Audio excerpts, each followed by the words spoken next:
नमस्कार, आप देख रहे हैं टीवी न्यूज वायरस और आपके साथ मैं हूं आपका होस्ट आशीष तिवारी। दोस्तों, उत्तराखंड में अब सब कुछ चुनावी हो गया है।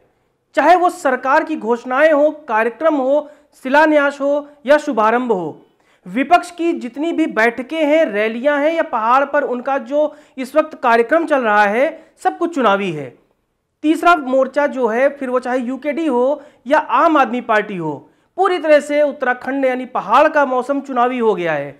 ऐसे में अब तरह तरह के जो खेमे हैं वो दावे करने लगे कि जो बड़ा वोट बैंक है उत्तराखंड का वो उनकी तरफ है। इसी बीच आम आदमी पार्टी पर हमारी नजर गई। वो नजर इसलिए गई क्योंकि बड़ा जो वोट बैंक है उत्तराखंड का वो है एक्स आर्मी मैन का, क्योंकि खुद प्रधानमंत्री ने उत्तराखंड को सैन्य धाम कहा। वो इसलिए कहा कि बड़ी संख्या में वोट बैंक पहाड़ों पर सेना के उन अधिकारियों परिवारों का है जो सीमा पर देश की रक्षा करते हैं। भावनात्मक लगाव भी है उन्हें उत्तराखंड से, उत्तराखंडियत से।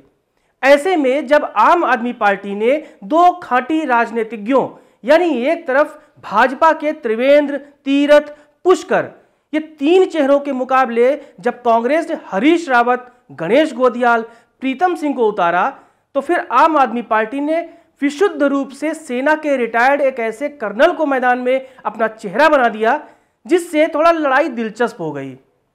दिलचस्प यूं हुई कि जो बड़ा वोट बैंक है वो कभी कांग्रेस में रहा, कभी भाजपा में रहा, लेकिन ये बड़ा वोट बैंक अगर आम आदमी पार्टी के संग जुड़ गया तो पहली बार ये मैच खेलने उतरी टीम केजरीवाल कुछ मैदानों पर यानी कुछ जो अलग अलग विधानसभाएं हैं वहां पर गणित बिगाड़ सकती है भाजपा कांग्रेस की। इसमें कोई दो राय नहीं, क्योंकि जब हमने खुद 2013 की आपदा में केदारनाथ में कवरेज पे देखी थी कि जो एक्टिविटी थी निम की यानी कि कर्नल कोटियाल की, बेहद प्रशंसनीय थी। निर्माण कार्य रहा हो चार धाम का या फिर युवाओं को सेना से जोड़ने का जज्बा रहा हो, उनकी पैठ आर्मी के जो परिवार हैं उनमें गहरी है। इस बीच अभी हाल के दिनों में उन्होंने पहाड़ पर युवा संवाद शुरू किया और बड़ी संख्या में युवा उनके इस कार्यक्रमों में जुड़े और उनसे सवाल जवाब किया, उनके विजन को जाना। इसके बाद सामने आए कुछ बड़े रिटायर्ड सेना के अधिकारी जिन्होंने खुलकर आम आदमी पार्टी को तो शायद नहीं कहेंगे, लेकिन कर्नल अजय कोटियाल के समर्थन में उन्होंने अपना बयान जारी किया। वो बयान इसलिए जारी किया कि उन्हें लगता है कि अगर विशुद्ध रूप से सेना के रिटायर्ड कर्नल अजय कोटियाल राजनीति में आते हैं तो कुछ संभावनाएं बनेंगी उस विजन को साकार करने के लिए जिसके लिए उत्तराखंड को बनाया गया था, जो एक विजन था पहाड़ को अलग राज्य बनाने का। इसी पर हमारी आज की यह खबर है। हम आपको इस खबर में उन सेना के रिटायर्ड अधिकारियों के बयानों को सुनवाने जा रहे हैं जिसमें उन्होंने कहा है कि कर्नल अजय कोटियाल उत्तराखंड के लिए एक उम्मीद हो सकते हैं। ऐसे में कोई शक नहीं कि कर्नल कोटियाल के इस समर्थन वाले बयानों के बाद जो भाजपा का खेमा है, कांग्रेस का खेमा है, टेंशन उसमें बढ़ेगी। लेकिन हमें क्या, हम तो आपको वो दिखाएंगे जो राजनीति में हो रहा है, जो आने वाले 2022 के चुनाव में घटने लगा है, क्योंकि बेहद दिलचस्प होगा वो मुकाबला जब टीम केजरीवाल पूरी तरह से उत्तराखंड में उतर जाएगी इन दो खाटी पार्टियों को मुकाबले में हराने के लिए। तो आइए आपको सुनाते हैं सेना के अधिकारियों का वो बयान जो कहीं ना कहीं भाजपा और कांग्रेस को टेंशन दे रहा है। आज हम सब यहाँ पर इकट्ठा हुए हैं उनको विश करने के लिए, उनको ऑल द बेस्ट कहने के लिए, अपने इस नए जो उन्होंने रास्ता चुना है उसमें, क्योंकि आने वाले कल में हमने अब ये देखना है कि पार्टी कौन सी नहीं, हमने देखना है लीडर कैसा होना चाहिए। ये बहुत ज़रूरी है कि लीडर कैसा, अगर लीडर अच्छा होगा तो पार्टी अपने आप ही अच्छी हो जाएगी। और एक ऐसे लीडर हैं कोटियाल साहब जिन्होंने फ़ौज में लीड किया, फ़ौज के बाद भी लीड किया और अब पॉलिटिक्स में भी लीड करेंगे। हमारी शुभकामनाएं हैं उनके साथ। हम लोग जो हैं अपना समर्थन जो है इनको देकर इनकी हौसला अफजाई करें, इनको इस बात का विश्वास दिलाएं कि इन्होंने जो है वो सही कदम लिया है अपने जीवन काल में। और कम से कम एक जैसे संगठन का एक भरोसा होता है, संगठन का एक विश्वास होता है, उसी तरीके से हमारा एक परिवार जो है उसका अगर विश्वास इनको मिल जाए तो उससे इनकी ऊर्जा जो है वो दिन दुनी रात चौगनी हो जाएगी। जब मैं इनसे बार बार संपर्क करता हूं तो ये यही कहते हैं कि आप जो मेरे साथ संवाद करते हैं उस संवाद से मुझे बहुत ऊर्जा मिलती है, प्रोत्साहन मिलता है और ये विश्वास मिलता है कि हम जो है जिस रास्ते पे निकले हैं उस रास्ते पे हम जरूर कामयाब होंगे, जरूर सफल होंगे। हमें बहुत खुशी है कि अजय कोटियाल पॉलिटिक्स में आए हैं और हमारा उनका साथ काफ़ी पुराना है और आर्मी में उन्होंने बहुत कुछ अचीव किया है। उसके बाद काफ़ी सेवा की है लोगों की हमारे गढ़वाल में और हम ये कामना करते हैं कि जो पथ उन्होंने पकड़ा उसमें वो सफल रहें।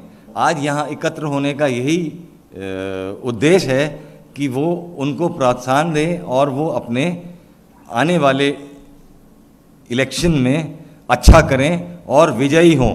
उनके विजयी होने से हमारे सबका भला होगा।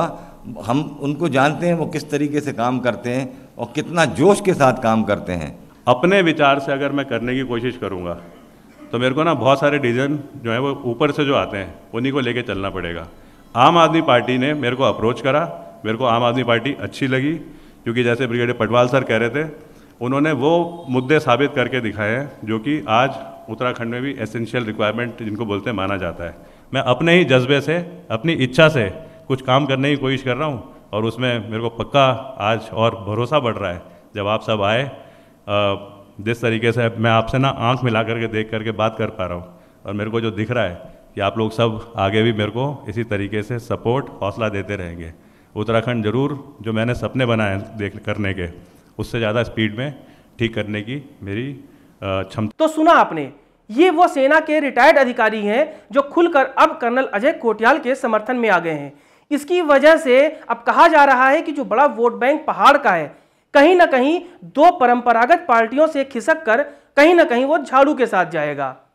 ऐसे में कहा जा रहा है कि जब अरविंद केजरीवाल एक बार फिर दिल्ली से उत्तराखंड आ रहे हैं, क्योंकि उन्हें बीते दिनों आना था लेकिन किसी वजह से वो नहीं आ पाए, तो जब वो आएंगे तो क्या नया धमाका होगा। संभावनाएं ये भी जताई जा रही हैं कि कुछ बड़े नेता हैं जो दोनों पार्टियों में अपने जगह को नहीं बना पा रहे हैं या जिनके सपने बड़े हैं 2022 चुनाव को लेकर, वो कहीं ना कहीं केजरीवाल के समर्थन में हैं, उनकी पार्टी से उनकी बातचीत चल रही है। तो क्या जब अरविंद केजरीवाल अगले चरण में उत्तराखंड आने वाले हैं तो बड़ी घोषणा क्या होगी? उनके मंच पर कौन से वो चेहरे होंगे जो उनके साथ आकर खड़े हो जाएंगे? बेहद दिलचस्प होगा आने वाले दिनों में पल पल बदलती उत्तराखंड की राजनीतिक घटनाक्रम पर देखना होगा कि क्या नए समीकरण बनेंगे, क्योंकि 70 विधानसभा के लिए बड़े बड़े चेहरे दांव पर हैं। एक तरफ हरीश रावत कह रहे हैं कि वो अपना आखिरी मैदान में चुनाव लड़ने उतर रहे हैं, इसलिए पहाड़ के लोग उनका समर्थन करें। वहीं त्रिवेंद्र तीरथ के बाद युवा पुष्कर धामी भी अपनी उपलब्धियों के साथ चुनाव में जाएंगे। इन सब के बीच में कहीं ना कहीं यूकेडी भी जोर मार रही है। सोशल मीडिया में तो कम से कम यही लगता है। देखना होगा कि आने वाले समय में अब पहाड़ की जो राजनीति है किन समीकरणों, रणनीति और नेताओं के इर्द गिर्द सिमट जाएगी। दिलचस्प है मुकाबला, नजर जरूर रखिएगा और देखते रहिए TV news virus. Cameraman Imran के साथ आशीष तिवारी को दीजिए इजाजत। अगली खबर के साथ फिर मिलते हैं। नमस्कार।